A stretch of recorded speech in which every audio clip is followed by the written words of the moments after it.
వరంగల్ జిల్లాలో రాజకీయ సెగలు రేగుతున్నాయి. కుడా ఫ్లాట్ల వేలంపాటతో అవినీతి జరిగిందంటూ ఎమ్మెల్యే నాయని రాజేందర్ రెడ్డి చేసిన వ్యాఖ్యలపై కుడా చైర్మన్ మర్రి యాదవరెడ్డి తీవ్ర నిరసన వ్యక్తం చేశారు.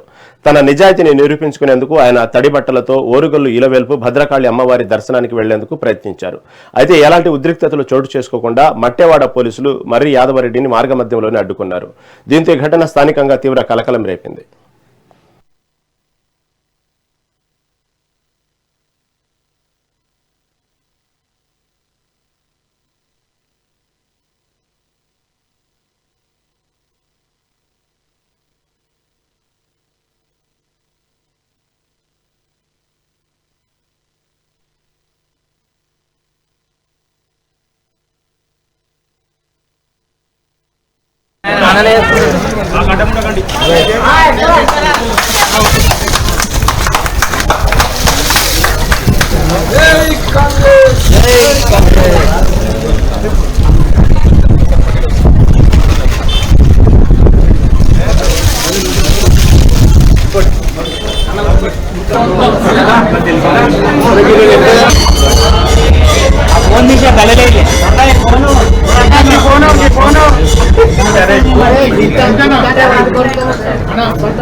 చేది రాహుల్ భాయ్